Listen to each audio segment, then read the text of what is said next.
Oke, salam dan salam sejahtera dan ulasan saya berkenaan dengan isu sidang parlimen yang berlaku semalam. Apabila seorang timbalan menteri pelajaran kita tidak berjaya untuk menjawab soalan daripada ahli pembangkang, yang mana hari ini saya lihat di media kenyataan dikeluarkan oleh ahli parlimen Pangkalan Cepa, yang mana dalam medianya mengatakan bahawa letak jawatan sebagai wakil rakyat jangan bazirkan wang kerajaan.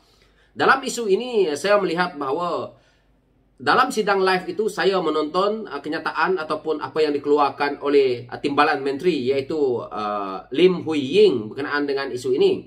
Dan beliau mengatakan akan menjawab dengan jawapan bertulis kerana belum bersedia untuk menjawab di dalam parlimen.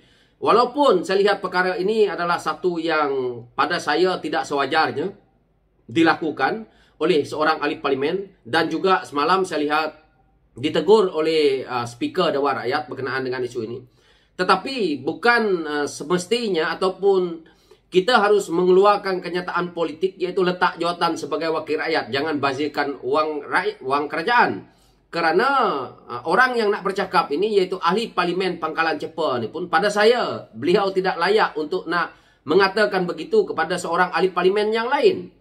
Dan apa yang beliau nak katakan tentang isu letak jawatan sebagai wakil rakyat ni, yang memilih ahli parlimen itu timbalan menteri pelajaran ini, iaitu YB Lim Hui Ying ini, adalah rakyat di kawasan beliau. Dan ahli parlimen Pangkalan Cepa sepatutnya menghargai kehendak rakyat. Beliau tidak boleh sewenang-wenang yang meletak jawatan sebagai wakil rakyat begitu. Jadi itu yang pertama yang kita tahu. Yang kedua, saya melihat daripada sisi ahli parlimen Pangkalan Cepa ini, suatu masa dahulu beliau adalah seorang timbalan menteri di Jabatan Hal Ehwal Agama ni, iaitu timbalan menteri di Jabatan Perdana Menteri Hal Ehwal Agama. Apa yang berlaku? Rakyat jangan lupa. Ni, timbalan menteri PAS mengaku salah langgar undang-undang. Kita ingat tak? Belfire ataupun kereta yang berwarna hitam tu. So, beliau waktu itu telah pun mengaku bersalah, melanggar undang-undang, iaitu double line kalau tak silap saya, sebagai menteri agama sikapnya. Tetapi kenapa waktu itu beliau boleh meminta maaf dan beliau mengaku tidak akan membuat lagi, dan beliau juga waktu itu sebagai menteri agama yang dilihat oleh orang ramai attitude-nya. Sepatutnya waktu itu beliau sebagai wakil rakyat letak jawatan. Tetapi malah gaji penuh. Menteri-menteri yang ada hari ini peruntukan dipotong, gaji tak penuh. Inilah sikapnya PAS ini. Apa yang beliau kata sewaktu beliau membuat kesalahan apabila melanggar undang-undang itu? Saya mohon ribuan kemaafan atas isu yang timbul. Semoga peristiwa ini memberi peluang untuk kami terus menjalankan tugas dengan penuh jujur dan berintegriti demi rakyat Malaysia. Jadi hari ini, apabila berlaku juga perkara yang sama dengan ahli parlimen yang ada dalam kerajaan sebagai timbalan menteri juga, sama macam kamu dahulu, bagaimana kalau Lim Hui Ying meminta maaf kepada rakyat Malaysia juga dan tidak akan melakukan kesalahan yang sama?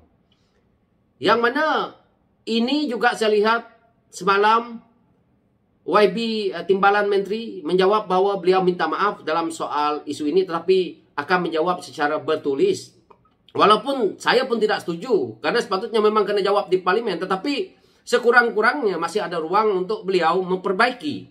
Karena beliau juga baru memegang jawatan-jawatan dalam kerajaan ini. Tetapi kamu terus menghentam dengan mengatakan bahawa letak jawatan sebagai wakil rakyat jangan bazirkan wang rakyat, wang kerajaan. Dia dulu sepatutnya dah letak jawatan. Ini lagi melanggar undang-undang di luar. Double line lagi. Apa kerana kamu mempunyai kuasa dan kamu berhak di luar sana sewenang-wenang menggunakan jalan raya itu macam bapak kamu punya. Kamu lepas tu kamu dah buat minta maaf macam tu. Ini dalam parlimen masih boleh kita pertimbangkan kerana dia melibatkan ahli parlimen. Memang itu isu rakyat, kepentingan rakyat, tetapi Timbalan Menteri Pelajaran pun dah berjanji menjawab secara bertulis. Dan itu juga termaktub dan juga proof daripada sisi undang-undangnya. Jadi kalau beliau minta maaf pun, saya rasa boleh diterima. Rakyat Malaysia juga paham bahwa dia orang baru. Ceritanya bukannya beliau tidak boleh belajar lagi dan mungkin mereka boleh perbaikikan lagi diri mereka. Jadi kamu hentam orang sampai suruh letak jawatan, sampai letak jawatan menjadi wakil rakyat. Saya rasa dalam kepimpinan negara ini pemimpin PAS lah yang banyak bazirkan duit rakyat. Banyak pemimpin PAS yang menjadi timbalan menteri waktu itu, ataupun menteri penuh, ataupun duta sementara menteri, tidak menguntungkan rakyat sama sekali. Tidak memberi impak apa-apa kepada ekonomi negara. Jadi tidak perlulah nak berkokok sangat berkenaan dengan isu ini, membuat propaganda murahan. Saya bukan nak backing timbalan menteri ini melakukan kesalahan, tidak. Tetapi tidak perlulah kita sampai menghentam kerajaan yang ada hari ini dengan hujah begitu. Tujuannya apa? Cuba kalau timbalan menteri pelajaran ini letak jawatan ataupun meletak jawatan sebagai seorang wakil rakyat. Apa akan berlaku? Dah kurang satu kursi.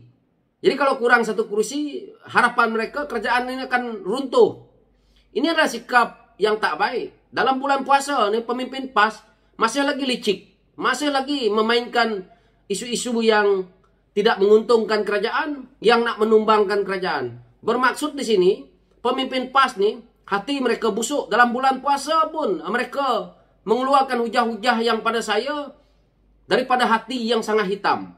Kenapa mereka tidak nak memikirkan yang terbaik? Mengapa mereka tidak pikirkan hal-hal positif untuk memperbaiki sesuatu yang kalau kamu lihat kerajaan ini berada dalam keadaan yang tidak betul. Contoh semalam timbalan menteri tak boleh jawab.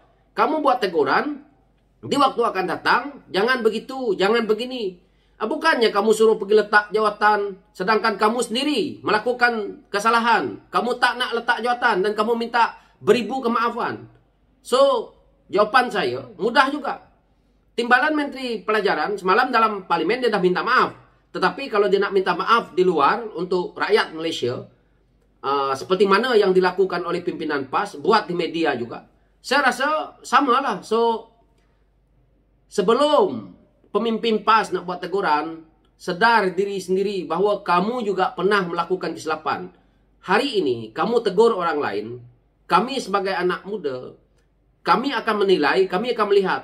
Kamu dulu menjadi pemimpin, apa pernah kamu buat kesalahan? Kalau kamu pernah lakukan, maka saya keluarkan balik seperti mana yang ada di sini. Maka kamu juga harus menjawab. Kamu dulu boleh minta maaf. Hari ini, orang kami tak boleh minta maaf.